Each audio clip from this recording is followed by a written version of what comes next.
पिंपर्णी येथील कैलासवासी फकीरा सदू साळवे यांना अश्रूंनी अखेरचा निरोप. दशक्रियाविधी कार्यक्रमात शोककळा.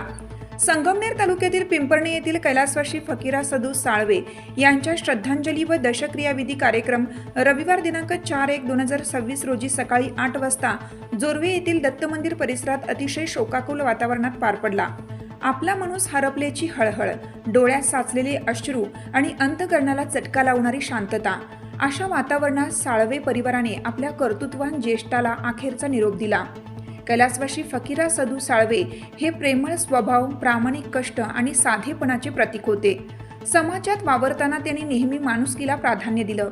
त्यांच्या निधनाने पिंपर्णी व पंचक्रोशीसह संपूर्ण संगमनेर तालुक्यात हळहळ व्यक्त होत आहे. त्यांच्या जाणीने निर्माण झालेली पोकळी कधीही न भरून निघणारी असल्याची भावना उपस्थितांच्या चेहऱ्यावर स्पष्ट दिसत होती. या कार्यक्रमासाठी सामाजिक, राजकीय, धार्मिक, व्यावसायिक व कृषी क्षेत्रातील मान्यवर मोठ्या संख्येने उपस्थित होते. पिंपर्णी व पंचक्रोशीतील ग्रामस्थ तसेच तालुक्यातील मित्र परिवारानेही मोठ्या प्रमाणावर उपस्थित राहून कैलासवासी साळवे यांना श्रद्धांजली अर्पण केली. यावेळी माननीय प्राध्यापक गुरुवर्य S.Z. देशमुख सर, संगमनेर यांनी फुले, शाहू, आंबेडकर यांच्या विचारांचा जागर करणारे अत्यंत भावस्पर्शी प्रवचन केलं. माणूस मरणोत्तरही आपल्या विचारातून जिवंत राहतो हे त्यांनी आपल्या शब्दातून अधोरेखित केले. शोकाकुल परिवारात मुले बाळासाहेब फकीरा साळवे, पांडुरंग फकीरा साळवे व अरुण फकीरा साळवे, मुली सौ छबाबाई सुभाष भडकवाड, सौ सुमनबाई राजेंद्र कांबळे, सौ अलकाबाई आदिनाथ सरोदे तसेच नातवंडे ऋषिकेश, अजिंक्य व जयंती साळवे यांचा समावेश आहे. कैलासवासी फकीरा सदू साळवे यांच्या पवित्र स्मृतीस साळवे परिवार व आप्तेष्टांनी अश्रूंनी वंदन केले. कारणाने आपण या ठिकाणी जमलो फकीर बाबांच्या दशक्रियाच्या निमित्ताने. फकीर बाबा अत्यंत साधा, मनमिळावू स्वभाव, कोणालाही कधी कोणाशी भांडण नाही, कोणाशी काही वैर नाही, असं जीवन जगलेत. असे माणसं परत होणे नाही. जुनं ते सोनं असतं या म्हणीप्रमाणे फकीर बाबा आपल्यातून निघून गेले. याचं खूप दुःख होतंय. माझ्या देशमुख परिवाराच्या वतीने व माझ्या पिंपर्ण गावच्या वतीने फकीर बाबांना परमेश्वर चांगली जागा देव ही सदिच्छा बाळगतो आणि थांबतो. फकीराजी साळवे यांना शेवटची श्रद्धांजली वाहण्यासाठी आपण सर्व उपस्थित बंधू आणि भगिनींनो, साळवे साहेब खऱ्या अर्थानं ते माझी मेवणी होते, पण मी त्यांना नेहमी साहेब म्हणायचो. का कुटुंब कसं असावं, आदर्श कसं असावं कुटुंब, तिची प्रेरणा खऱ्या अर्थानं आम्हाला त्यांच्याकडून मिळाली. साळवे साहेबांसारखे मोठे एक अधिकारी, एक मुलगा त्यांचा ADC बँकेमध्ये नोकरी करतो, नातू त्यांचा अमेरिके ठिकाणी नोकरी करतो. एक समाजाला आदर्श कुटुंब कसं असावं असं फकीररावजी साळवे यांच्याकडून आम्हाला शिकलो. आणि म्हणून मी माझ्या परिवाराच्या वतीनं त्यांना, उपस्थित सर्व बंधू भगिनींच्या वतीनं त्यांना भावपूर्ण श्रद्धांजली अर्पण करतो. खरं तर बोलता बोलता 10 दिवस झाल्या दशक्रियाविधी फकीरा बाबाला जाऊन. अतिशय सुंदर असं S.Z. देशमुखांचं आत्ताच व्याख्यान झालं, आपण सर्वांनी ऐकलं. मला त्या निमित्ताने फार काही बोलायचं नाही, परंतु देशमुख सरांनी तर चांगलीच माहिती दिली, प्रश्नच नाही. परंतु थोडं एकांगी वाटलं मला. ते एकांगी अशासाठी की बाबासाहेब जर नसते तर आम्ही कुणी दाव्यालाही नसतो. म्हणजे मी थोडं स्पष्ट बोलणार आहोत. म्हणजे बाबासाहेबांनी जी देणगी दिली म्हणजे त्या या समाजापुरतीच नाही. आज बाबा सगळं ओळखून घ्या, तुमचं तर जाऊ द्या, तुमचं तर भलं केलं का नाही, आमचं तर सगळ्यांचंच भलं केलंय. म्हणजे बाबासाहेब नसते तर आज हिंदुस्थान कुठे असतात असं म्हटलं तरी ते वावगं ठरणार नाही. आणि सरांनी खरं तर ते स्पष्टपणे मांडलंय. त्यांचा अभ्यास खूप दांडगा आहे. आपण त्यांच्याविषयी काही बोलणं म्हणजे हे नाही, परंतु एक निराशवाद म्हणतो, नैराश्यवाद असं काहीतरी मला त्यातून जाणवलं. पण खरं तर हा देश बाबासाहेबांच्या संविधानावर तर आजही चालतो आणि भविष्यातही चालणार आहे, एवढं या निमित्ताने मी सांगतो. आणि फकीराबाबा जाऊन आता 10 दिवस झाले. ते कुटुंब आताच माझ्यावर त्यांनी सांगितलं श्रद्धांजली म्हणजे आपली हिंदू धर्माची संस्कृती खूप महान आहे. आणि आपण जी कुटुंब परंपरा आहे म्हणजे परदेशामध्ये तर जन्माला आला आईबाप कुठं मुलं कुठं कोणाला तपास नाही, पण ह्या मुलांनी चांगल्यारीत्या शेवटच्या याच्यापर्यंत त्यांचा सांभाळ केला आणि आपले वडील ह्या नात्याने त्यांनी त्याची सेवा केली म्हणून इतक्या वर्ष ते राहिले आणि सुखा समाधानाने गेले. आज मी ह्या कुटुंबाच्या दुःखात माझा परिवार गगनगिरी विद्यालय या सगळ्या सहभागी आहोत आणि परमेश्वर त्यांना त्यांच्या आत्म्याला तर खरं जिवंतपणेच सद्गती दिली. एवढी कर्तृत्वान मुलं जन्माला आली याच्यापेक्षा काय पाहिजे. तर नंतरही त्यांना निश्चितपणाने एक चांगली सद्गती मिळो याची मी परमेश्वरांनी प्रार्थना करतो आणि थांबतो.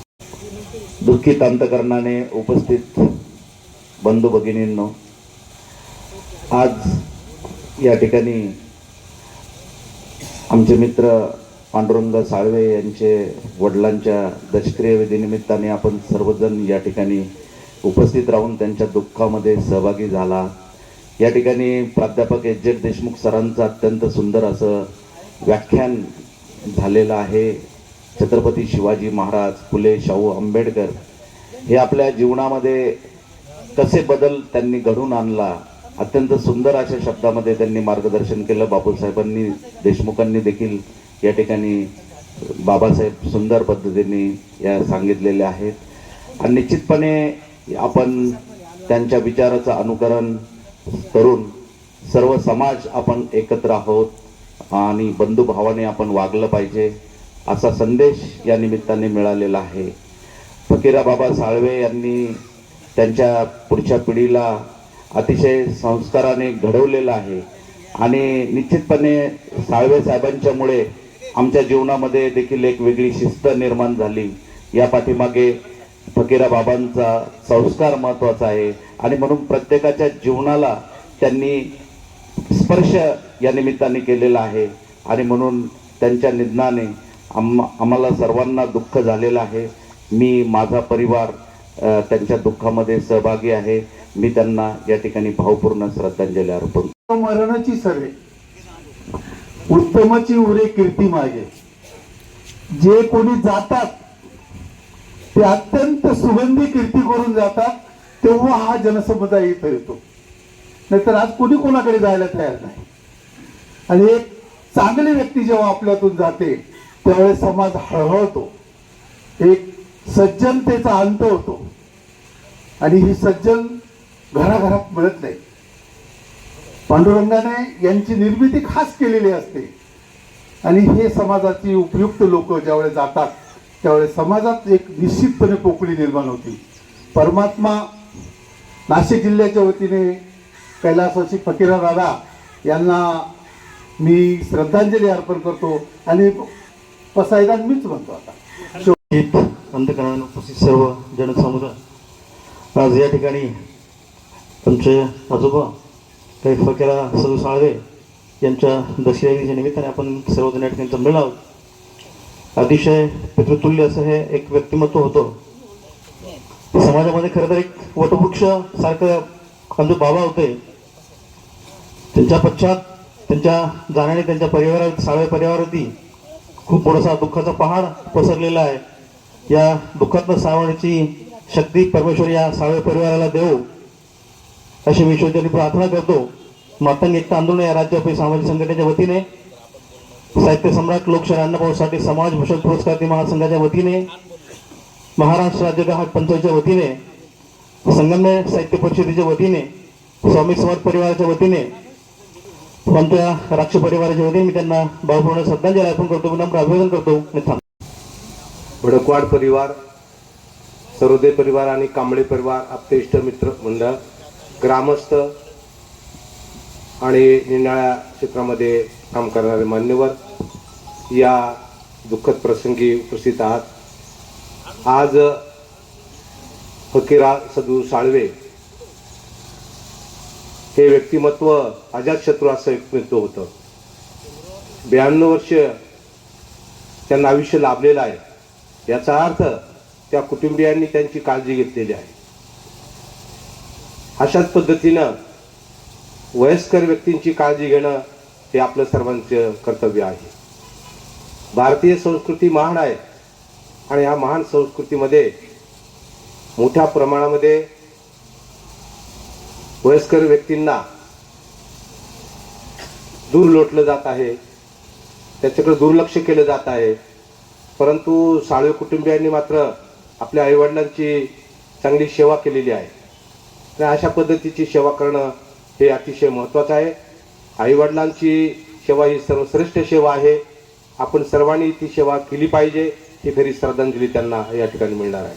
पिंपरणे गावामध्ये फकीरा नावाचं नाटक पाहायला एकदम लहान होतो आणि त्याच्यानंतर मला कळलं की फकीरा नावाची एक व्यक्ती देखील आपल्या गावामध्ये आहे. त्या नाटकाचा आणि फकीरबाबांच्या नावाचा संबंध हा माझ्या आयुष्यभर म्हणजे मला असं कळलं नाही की नाटक त्यांच्या जीवनावर आहे की ते वेगळे आहेत आणि नाटक वेगळं आहे. असे हे फकीर बाबा, माझा त्यांचा आयुष्याशी फार संबंध नाही आला. परंतु आपल्या गावामधील जी सर्वप्रथम सुशिक्षित जी पिढी, त्याच्यामधले बाबांचे चिरंजीव साळवे साहेब, नंतर साळवे सर, नंतर केसी बागुल सर, पवार सर, ही जी मंडळी गावामध्ये शिकली मोठी झाली आणि त्याच्यानंतर ते पुन्हा गावात आले आणि त्याच्यानंतर त्यांनी जे काम सुरू केलं त्या कामाची प्रेरणा खऱ्या अर्थाने त्याच्यानंतरची आमची जी पिढी आहे त्या पिढीनं किंवा त्या पिढीला एक प्रेरणादायी अशी राहिलेली आहे. प्रेरणा आहेत ह्या फकीर बाबांसारखी जे आमच्या आजोबाच्या स्थानी आहेत अशा व्यक्तींच्या आहेत. म्हणजे साळवे साहेबांना केव्हाही भेटल्यानंतर काय पाहिजे तुला असा पहिला त्यांचा प्रश्न असतो. खरं म्हणजे मला फार विशेष वाटतं की अशी माणसं फार कमी भेटतात. मागे ते म्हटले बघ मी रिटायर होतोय, मला गावात झाडं लावायची. 800 आंब्याची झाडं साहेबांनी गाडीमध्ये भरून माझ्याबरोबर दिली आणि मला म्हणे तुला जशी व्यवस्था करता येईल, जेवढा खर्च येईल तेवढा सांग, मी सगळं करायला तयार आहे. 2 वर्षापूर्वी आपण गावामध्ये 800 झाडं, प्रत्येकाच्या दारामध्ये एक झाड आंब्याचं अशा पद्धतीने लावलं. त्याचा फॉलोअप मी आजही घेतोय साहेब, तुम्हाला आजही सांगतो. ती झाडं किती मोठी झाली, बऱ्याच ठिकाणी मी चौकशी करतो. एवढं थांबलेलं नाही. साहेबांनी त्याच्यानंतर अनेक कल्पना शिक्षणाच्या असतील, आरोग्याच्या असतील, कृषी, त्यांचं क्षेत्र खूप मोठं आहे. खरं म्हणजे त्याच्यामधला आमचा फार अभ्यास नाही. त्यांचं मार्गदर्शन जर मिळत राहिलं तर गावात इथून पुढे काही चांगल्या गोष्टी नक्कीच घडतील. अभ्यासिकेसाठी त्यांनी प्रयत्न केले. देणगी गोळा करा म्हटले, केले गोळा. 5-6 लाख रुपये देणगीतून अतिशय काटकसरीतून अभ्यासिका उभी राहिली. आज तिथं 5-25 मुलं अभ्यासासाठी येतात. ही सगळी जी प्रेरणा आहे ही मी असं मानतो, माझ्या मते असं मानतो, माझ्या वडील स्थानी असलेले ज्या व्यक्ती आहेत फकीर बाबांसारख्या किंवा आजोबांच्या स्थानी असलेल्या ज्या व्यक्ती आहेत तर या व्यक्तींची ही प्रेरणा आहे आणि या प्रेरणेमुळेच कदाचित आपलं गाव एका वेगळ्या पातळीवर एका वेगळ्या उंचीवर आता जाऊ पाहत आहे. मी बाबांना तर खऱ्या अर्थाने श्रद्धांजली वाहिलच आजच्या या निमित्ताने, परंतु मी या सर्व व्यक्तींच्या प्रेरणा घेऊन किंवा या व्यक्तींच्या प्रेरणा अशाच गावात जिवंत राहाव्यात अशी अपेक्षा करी आजच्या या श्रद्धांजलीच्या कार्यक्रमाच्या निमित्ताने. आणि मला इथं येण्याची आपण जी परवानगी दिली त्याबद्दल मी आपला सर्वांचा आभारी आहे. धन्यवाद. लाठीकाठीचे जे धडे दिले हे लहुजी साळव्यांनी दिले. या लहुजी साळव्यांची नात मुक्ता साळवे या शाळेमध्ये आली. इंग्लंडच्या राणीला तिने इंग्रजीमध्ये पत्र दिलं आहे. आमच्या समाजाची अवस्था कशी आहे हे सांगणारं पत्र इंग्रजीमध्ये तिने लिहिलं आहे. ही जादू फक्त महात्मा ज्योतिबा फुले आणि सावित्रीबाई फुलेंनी केली.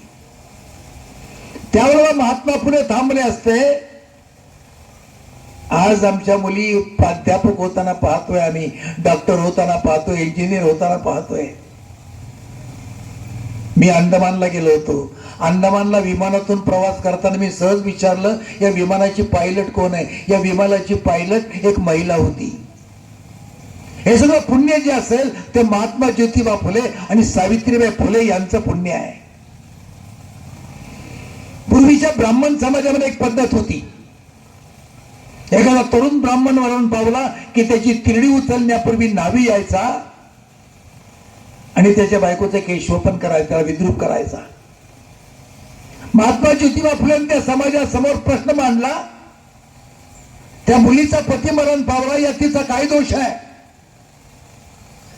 सगळ्या नाव्यांना सांगितलं अरे ते आपल्या बहिणी आहेत. त्यांना विद्रूप करण्याचा काय अधिकार आहे तुम्हाला? नाव्यांचा संप घडून आणला. जगाच्या इतिहासातला पहिला संप, ज्याच्यामध्ये आर्थिक मागणी नव्हती, सामाजिक न्यायाची मागणी होती. सगळ्या नाव्याने सांगितलं की आम्ही आमच्या ब्राह्मण भगिनी जी आहे त्या ब्राह्मण भगिनीचं केशवपन करणार नाही, त्याला विद्रूप करणार नाही, हे महात्मा ज्योतिबा फुल्यांनी सांगितलं. त्या नाव्यांचा संप घडून आणला. आणि काय ठेवलंय महात्मा ज्योतिबा फुल्यांचं आमच्या बरोबर? आजही एखादा मनुष्य जेव्हा मरण पावतो त्याची तिरडी उचलण्यापूर्वी एखादा शहाणा सुरता जातो, हातातल्या अडकीतानं त्याच्या गळ्यातल्या मंगळसूत्रातलं थोडस सोनं कापतो आणि त्याच्या तोंडामध्ये टाकतो. याची गरज आहे? त्या महिलेची अवस्था काय आहे? तिचा पती गेलाय, तिचा आधार गेलाय आणि ती तिरडी उचलण्यापूर्वी तुम्ही जाताय, तिच्या गळ्यातल्या मंगळसूत्राच्या मण्याला अडकीता लावताय, त्यातलं सोनं काढताय. गरज आहे का त्या सगळ्याची? विधवेनं कुंकू का लावायचं नाही? तिला गळ्यामध्ये दागिने का घालायचे नाहीत? हे समाजानं, सगळ्या समाजानं आता प्रश्न विचारले पाहिजेत. संक्रांतीचे वाण घ्यायला तिला का बोलवायचं नाही? तिला सुवासिनी का म्हणायचं नाही? या सगळ्या प्रश्नांची उत्तरं शोधायची असतील तर महात्मा ज्योतिबा फुले आम्हाला समजून घ्यावे लागतील. आज आमच्याकडचे विद्वान म्हणतात ती सरस्वती आम्ही पाहिली नाही, सरस्वती कोणाची कोण आम्हाला माहित नाही, आणि मग त्या सरस्वतीची पूजा का करायची? सावित्रीबाई फुलेंनी काव्य फुले नावाचा कविता संग्रह लिहिला. त्या कविता संग्रहाचा लिहिताना सावित्रीबाई म्हणतात की शाळा हा त्या ठिकाणच्या सरस्वती मातेचा दरबार आहे. आज त्या सावित्रीबाईंचं नाव घेऊन काही मंडळी ही सरस्वती कोण, तिला आम्ही मानणार नाही, अशा तऱ्हेची भूमिका घेतात. त्यावेळेला त्यांच्याकडे वेगळ्या भूमिकेतनं पाहिलं पाहिजे. डॉक्टर बाबासाहेब आंबेडकर देखील आम्ही किती समजून घेतले. बाबासाहेब नेहमी म्हणायचे, I want every Indian to be Indian first, Indian next, and nothing else but Indian. माझी अपेक्षा आहे की भारतातल्या प्रत्येक माणसाची ओळख फक्त भारतीय, भारतीय आणि भारतीय अशीच असली पाहिजे. आम्ही ठेवली का त्यांची नेमणूक, त्यांची वर्तणूक अशी, ओळख अशी ठेवली का? आम्ही जातीपातींच्या मध्ये हे सगळं आम्ही वाटून टाकलंय. या देशामध्ये व्ही पी सिंग नावाचा एक पागल पंतप्रधान